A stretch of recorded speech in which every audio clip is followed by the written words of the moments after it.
आज के इस जश्न आज़ादी के मुबारक मौके पर आप सभी को 78वें स्वतंत्रता दिवस की बहुत बहुत शुभकामनाएं, मुबारकबाद।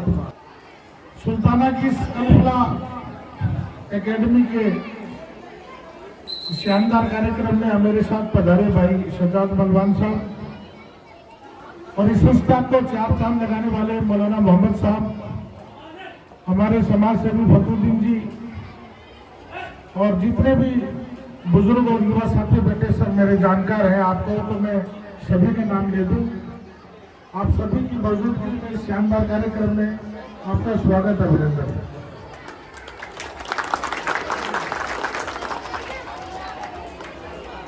पिछली बार जब अपनी सल्फला एकेडमी का इनॉग्रेशन हुआ था तो मौलाना मोहम्मद साहब ने मुझे नाचीज को याद किया और मैं जब इस कार्यक्रम में आया था तो उन्होंने एक बात रखी थी, बेटा आवाज बहुत हो रही है, रोको ना बेटा। बेटा आप लोग टीचर इनको रोको ना एक बार, इतनी आवाज मेरे कान में आ रही, भी बोल ही नहीं पा रहा हूं।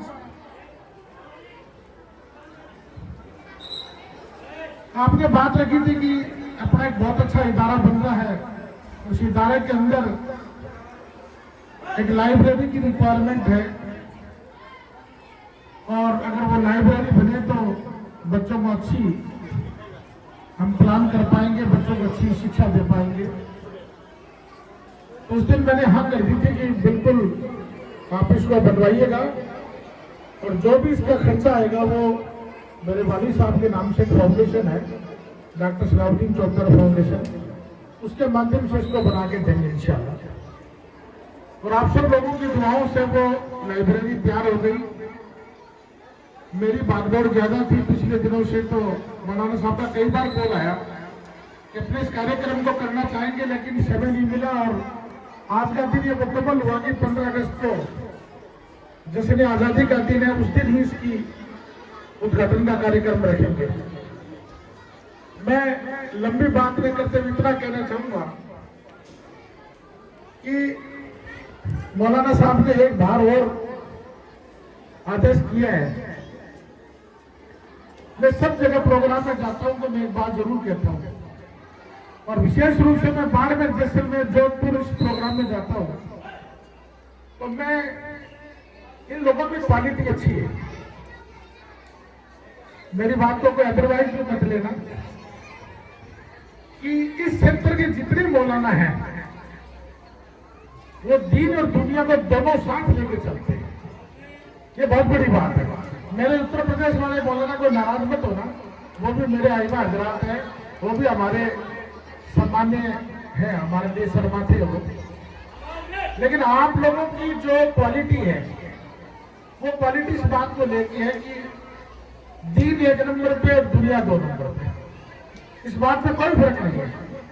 और आज उसी की मेहनत है कि हम बचपन से सुनते आ रहे हैं कि मौलाना मोहम्मद साहब सुल्ताना में एक इदारा चलाते हैं, लेकिन मैंने इस इदारा को इतना ही देखा था कि 7वीं 8वीं तक की पढ़ाई और कुरान हाफिज बनाते हैं, लेकिन सुल्ताना की 36 बिरादरी को साथ लेके चलना, हिंदू मुस्लिम एकता को साथ लेके चलना, और कभी भी मैंने आज तक कोई नाइतफाकी नहीं सुनी, ये मौलाना मोहम्मद साहब की खास बात है। क्योंकि वक्त का जो तकाजा है वो ऐसा है कि लोग 1 मिनट में किसी न किसी पर आरोप लगा देते हैं और आप लोगों की वजह से है। मैं कई बार फखरुद्दीन जी को भी बोलता हूँ कि आप लोगों की मेहनत है इस पर कि जब भी मौलाना साहब जाके खड़े होते हैं मुझे काम करना तो आप लोग मना नहीं करते।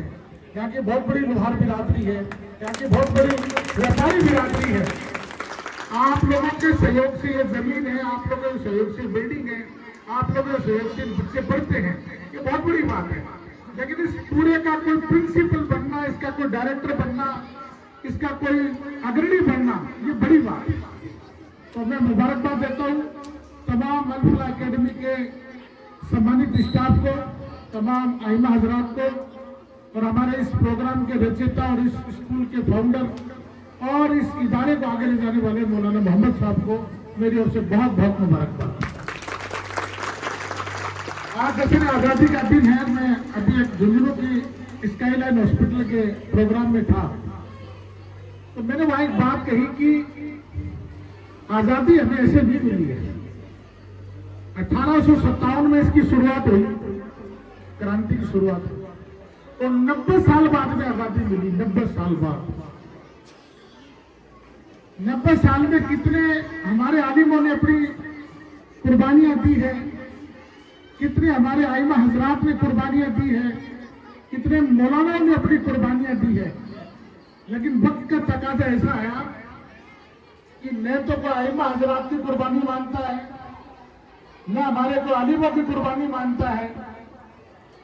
तो मेरे पास एक मौका था पिछले 2 साल से, राज्यसभा के सांसद और प्रखर वक्ता है, बहुत अच्छे शायर हैं, और सबसे बड़ी बात है कि इस्लाम और मजलूमों की हिमाकत करने वाला इंसान है, इमरान प्रतापगढ़ी। उन्होंने मुझे कहा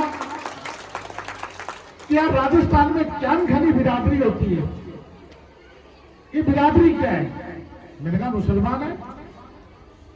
बोले मैंने सुना है लोग सेना में सबसे ज्यादा जाते हैं। तो मैंने कहा हमारे यहाँ काजी बिरादरी भी है, व्यापारी बिरादरी भी है, नीलगर बिरादरी, इस तरह मैंने उनको 28-29 बिरादरी गिनाई, और सभी बिरादरी के लोग सेना में भी जाते हैं, नौकरी में भी जाते हैं। तो उन्होंने कहा कार्यक्रम करें जिस कार्यक्रम में अपने इन लोगों का सम्मान हो। तो 2 साल की कोशिश थी, अभी पिछली 26 जुलाई को हमने वो कार्यक्रम झुंझुनू में रखा। मैं बात क्यों बताना चाह रहा हूं आपको, ये बात बहुत महत्वपूर्ण और युवाओं के लिए बहुत जरूरी है। आपके पड़ोस में जानवर काम है, कर्नल शौकत साहब को मैंने कहा कि ये प्रोग्राम कर रहे हैं हम लोग, तो आप हमारी मदद करें। तो उन्होंने कहा यार बहुत अच्छा कर रहे हो, लेकिन जिला सैनिक कल्याण बोर्ड झुंझुनू का हो, चूरू का हो, सीकर का हो, जीवगा थाना का हो, चिड़ावा का हो, उसमें हमारे शहीदों के पूरे नाम नहीं है। और हकीकत बात यह है कि शेखावाटी ऐसी धरती है जहां सबसे ज्यादा मुसलमान शहीद हुए। मैं कोई जाति बिरादरी धर्म की बात नहीं कर रहा हूं, लेकिन मैं जिस रिलीजन जिस धर्म में पैदा हुआ हूं, अगर मैं उस धर्म के गुणगान नहीं करूंगा तो दूसरा कौन करेगा भाई? गुणगान तो नहीं करूंगा ना। तो मेरी मॉरल ड्यूटी इस बात की।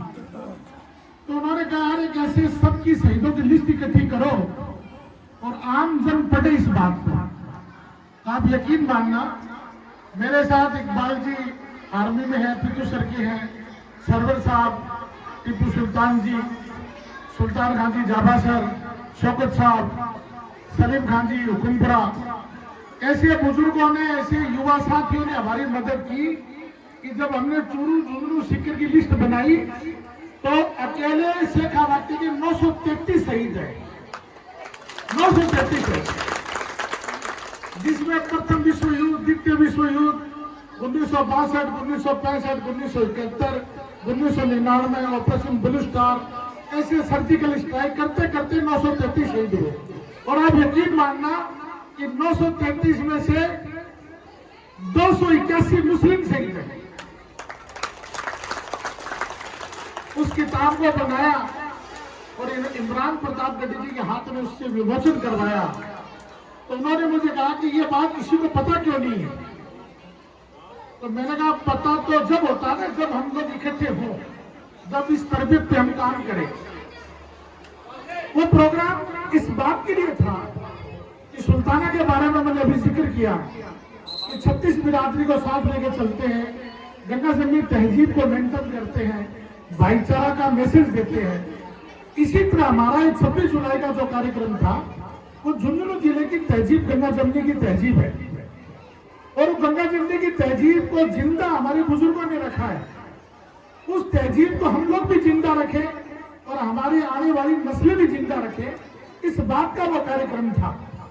और ये जरूरी इसलिए था कि पिछले कुछ वर्षों से एक माहौल बन गया कि ये हिंदू है, ये मुसलमान है, जबकि हमने तो कभी सीखी नहीं ये चीजें। हमने तो सबको सर्वधर्म की इज्जत कहने वाले लोग हैं। लेकिन कुछ टाइम से बात चल रही थी कि साहब उत्तर प्रदेश में जब कांवड़ की यात्रा निकलती है तो रेडियो पे नाम लिखो, ये रेडी किसकी है, दुकान किसकी है। वो उस नेम प्लेट का जवाब था वो कार्यक्रम, कि आप हमारी नेम प्लेट अगर पूछते हैं तो शेखावाटी के शहीदों की वो बुक्स जरूर पढ़ लेना जिसमें मेरी कौम के 281 शहीद है। ये जज्बा हमारी कम्युनिटी के युवाओं में पैदा होना चाहिए, और अगर पैदा नहीं होगा तो बारवाड़ी में कहावत आप गुआड़ का गेंद बनने आप फिलहाल अभी यहां, हालांकि मौका नहीं है मुझे बात करने का, लेकिन कई बार दर्द होता है इसलिए मुझे बोलनी पड़ती है। हमें हमारा हक मांगना नहीं आता, हम बिल्कुल चौराहे पे गेंद बन गए, गेंद कि कोई भी ठोकर मार के चला जाता है। मेरा किसी की तरफ इशारा नहीं है, लेकिन मेरा इशारा इस बात पे है कि हमारा वजूद बड़ा है और इस वजूद को मेंटेन करें आप लोग। और अगर मेंटेन नहीं करोगे तो कोई भी आके किसी को हल्का भारी बोलकर हमें ठग के ले जाएगा। तो अभी बाजार में कुछ ठग घूम रहे हैं, अभी 5-4 दिन पहले भी आपके यहाँ 2-4 ठग घूम रहे थे। तो इन ठगों से बचने की बहुत जरूरत है, क्योंकि हमारी तरबियत का ख्याल, हमारे रिलीजन का ख्याल, हमारे माशरे का ख्याल हम लोग ही रखेंगे, दूसरा कोई नहीं रखेगा। और ये जितने भी आइमा हजरात इस जिले में हैं, उनकी भी मॉरल ड्यूटी बनती है कि देश के हालात जो हैं वो बहुत अच्छे नहीं है। उन हालातों में हमें अगर सबसे पहले किसी चीज की जरूरत है तो तालीम की जरूरत है, और तालीम के बाद में अखलाक की जरूरत है। तालीम और अखलाक की जिम्मेदारी आइमा हजरत अकेले की नहीं, हमारे बुजुर्गों की भी जिम्मेदारी है। तो मेरा बहुत बड़ा गुजारिश है कि आने वाले समय को थोड़ा ध्यान रखें, कुछ बाजार में इस तरह के लोग घूम रहे हैं उनका ध्यान रखें, और साथ में हमारे हक और हकूक की लड़ाई है उसका भी ध्यान में रखें, तालीम का भी ध्यान में रखें, और हमारा किरदार जिंदा रहे उसका भी ध्यान रखें। हमारी भलाई जो है वो इस वक्त एक ही चीज में है कि हम पढ़ लें। आप यकीन मानना, मैं जब भी कोई लिस्ट आउट होती है ट्रांसफर की, आरएस की, आईएएस की, आईपीएस की, तो मैं नाम पढ़ता हूं कि कितने मुस्लिम के नाम आए। तो नाम मिलते हैं 2, 3, 1, 2, बस इतने मैक्सिमम नाम है। लेकिन अब की बार जब यूपीसी का रिजल्ट आया, आईएएस का रिजल्ट आया, तो 51 मुस्लिम बच्चे आईएएस बनकर आए। ये बहुत बड़ी बात है। तो हमें किसी से घबराने की जरूरत नहीं है, हमें इस वक्त तालीम की जरूरत है। और तालीम जब मिलेगी जब हम हमारे आइमा हजरात की, हमारे बुजुर्गों की, हमारे समाज के जिम्मेदार की इज्जत करेंगे। मैं ज्यादा ना बोलते हुए कि मेरे को आगे कार्यक्रम में भी जाना है और आपको उद्घाटन का कार्यक्रम भी है। बहुत बहुत शुक्रिया, आपने मुझे याद किया। और जहां तक हजरत का एक सोलर प्लांट की बात थी, हजरत आपकी बात पर इंशाल्लाह गौर किया जाएगा। अस्सलाम वालेकुम।